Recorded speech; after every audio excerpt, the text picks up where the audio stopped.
आज मैं चंद्रमा की शांति के विषय में कुछ विवेचना प्रस्तुत कर रहा हूँ।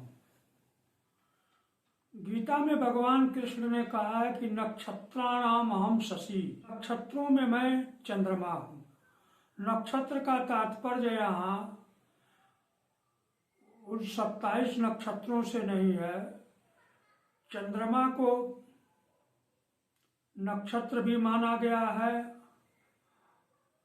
और नक्षत्राधीश भी इनको कहते हैं, क्योंकि चंद्रमा दशा का पोषयिता होता है और चंद्रमा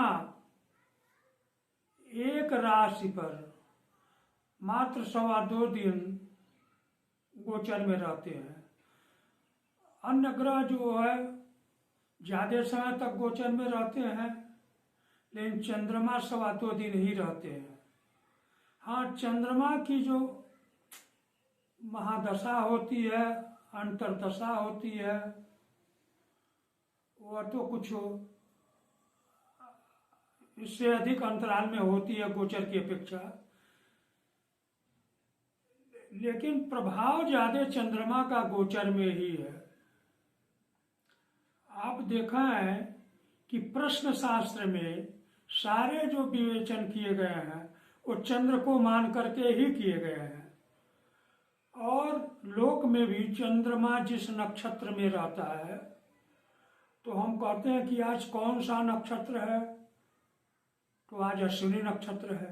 तो इसका तात्पर्य यही है कि आज चंद्रमा जो है अश्विनी नक्षत्र में है, यानी 27 नक्षत्र का वह बारी बारी जो है भोग करता है।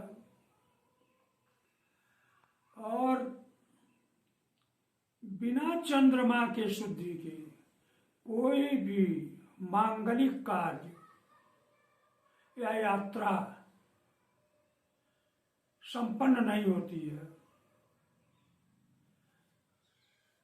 यदि जन्म कुंडली में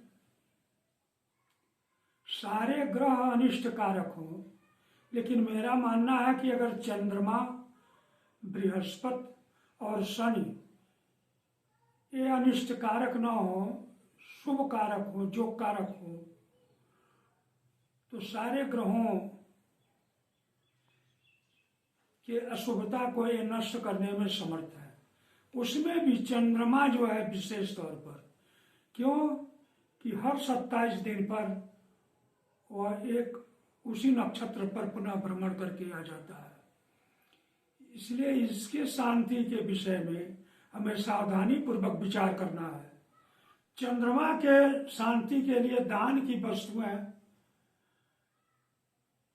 तो सारा पंडित वर्ग जानता है, लेकिन मैं विशेष तौर पर बतला रहा हूं कि मुख्य दान के वस्तुओं में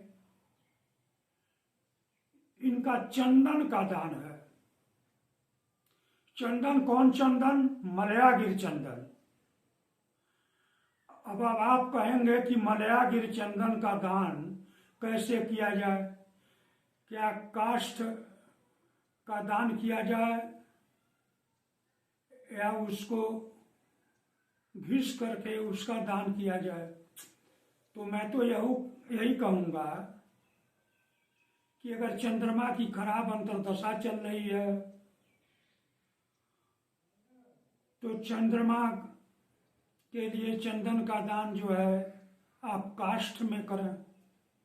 और चंद्रमा की अगर अंतर्दशा या महादशा अगर प्रतिकूल नहीं चल रही है तो गोचर के लिए तो मैं यही कहूँगा कि घिस करके मलयागिरी चंदन किसी मंदिर में आप दान कर दें और वहाँ पुजारी से निवेदन करें कि हमारे चंदन को ही भगवान को चढ़ाया जाए। यानी चंद्रमा के दान में चंदन की प्रधानता है।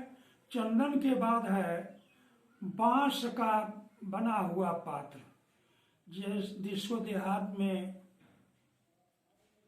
वो जैसे मान लीजिए बांस से बना हुआ डगरा है या और रखने के छोटे छोटे डलिया जैसे पात्र आते हैं, यह सबको पता है।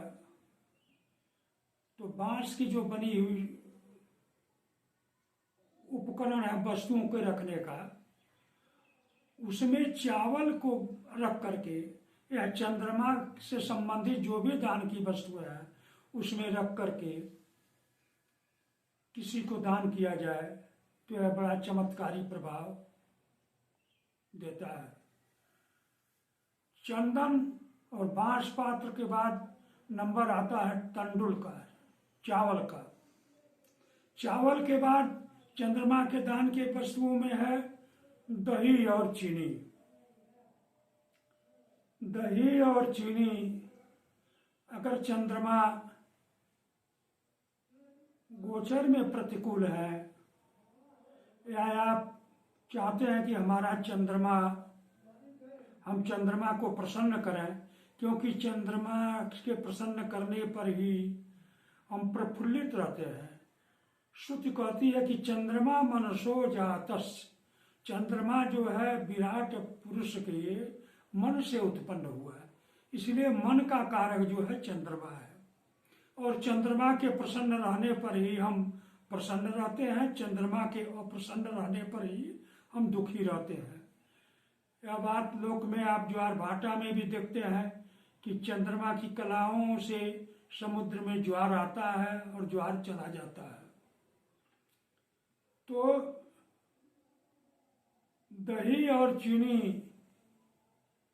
का जो है आप प्रत्येक सोमवार को या किसी महीने के एक सोमवार को किसी ब्राह्मण को दान कराएं, भरसक उसे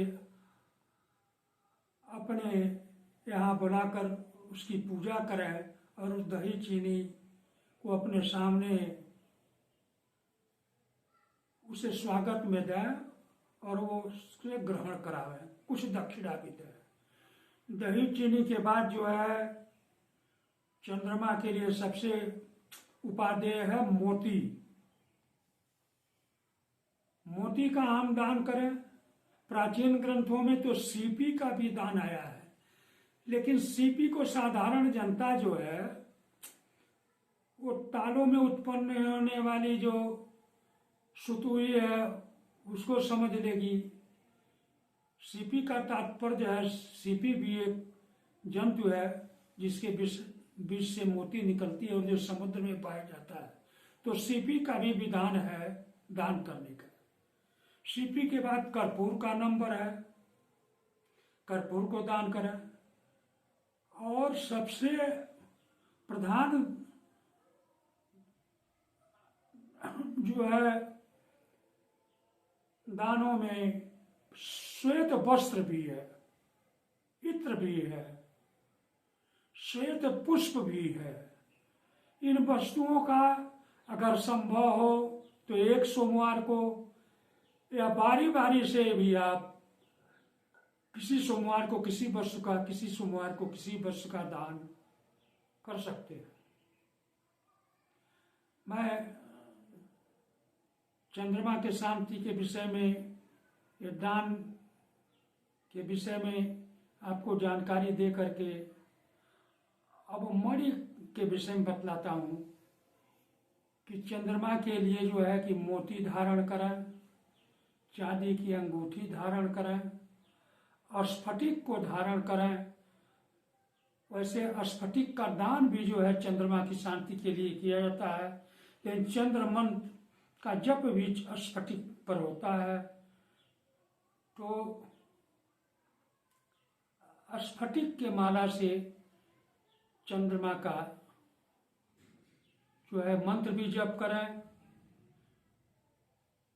मणि में जो है चंद्रकांत मणि का तो मिलना जो है दुर्लभ है, लेकिन जो मोती है, मोती दो प्रकार की है। एक तो शुद्ध मोती जो राजाओं के यहाँ मिलती थी, लेकिन अगर नहीं मिलती है तो कृत्रिम मोती को भी आप धारण कर सकते हैं। अगर आप मोती को धारण करने में असमर्थ हों तो एक छीरी वृक्ष होता है जिसको देहात में खिरनी कहते हैं, उसके जड़ को जो है आप धारण करें। धारण करने का नियम यह है कि रविवार के सायंकाल को खिरनी वृक्ष के पास जाएं और अक्षत और फूल उस वृक्ष के जड़ में दे करके, एक लोटा जल दे करके और उस वृक्ष से निवेदन करें कि हे वृक्ष देवता, हम आपके जड़ को लेने आएंगे। ऐसा कह करके आप सीधे घर चले आए और सोमवार के सवेरे किसी नुकीली चीज को लेकर जाएं। भरसक ब्राह्म मुहूर्त में या सूर्योदय के पहले जाएं, जहां यह कोशिश करें कि कोई दूसरा इस दृश्य को न देखे। अगर देख ले भी तो कोई हर्ज नहीं है। उस जड़ को लावें और गंगा जल में उसे साफ करके और सफेद कपड़े में लेकर के उसके दाहिनी भुजा में या गले में धारण कर ले। यदि इसमें आप धारण नहीं करना चाहते हैं तो तांबे के यंत्र में भी इसको धारण कर सकते हैं। अब चंद्रमा के लिए मैं तो ये कहूंगा कि यंत्र का अगर सहारा लिया जाए तो एक यंत्र है बीसा यंत्र। बीसा यंत्र के विषय में हमने अध्ययन किया है और लोक में प्रचलन है कि जिसके पास हो बीसा उसका क्या करे जगदीशा। यानी बीसा यंत्र किसी सुयोग्य तांत्रिक से आप उसका निर्माण करा करके सोना चांदी या तांबे में के यंत्र में भर करके गले में धारण करें तो चंद्रमा की दशा तो अनुकूल होगी ही, मन बराबर प्रसन्न होगा और हमारे ख्याल से सारे ग्रहों की शांति उससे हो जाएगी। अंत में मैं अपने अनुभव की बात बतला रहा हूं कि जिसका प्रयोग मैंने जीवन में कई लोगों से करवाया हूं। वह प्रयोग आपको भी बतला रहा हूं कि शुक्ल पक्ष में द्वितीया को चंद्रमा का दर्शन करें और एक लोटा जल में कुछ गंगा जल, गाय का दूध, अगर गाय का दूध नहीं है तो सफेद चावल, सफेद चंदन और सफेद पुष्प लेकर के चंद्रमा को अर्घ प्रदान करें। चंद्रमा के अर्घ कोई प्रदान करने के लिए कोई ज्यादा गहरे मंत्र की जरूरत नहीं है। चंद्राय नमः या चंद्रमसे नमः। चंद्रमा के शांति का अचूक उपाय है उनके मंत्र का जप।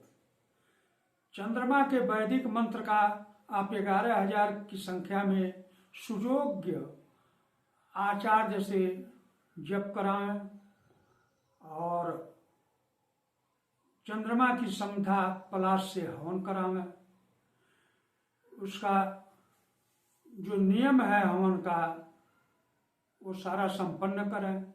यदि वैदिक मंत्र जप के लिए कोई सुयोग्य आचार्य नहीं मिलता है, कोई काम चलाऊं अगर पंडित मिलता है तो उससे तांत्रिक मंत्र का ही जप करा। चंद्रमा के तांत्रिक मंत्र का लेकिन जप 11,000 के बजाय 44,000 की संख्या में करा है। बस सर्वे भवन्तु सुखिनः सर्वे सन्तु निरामयाः।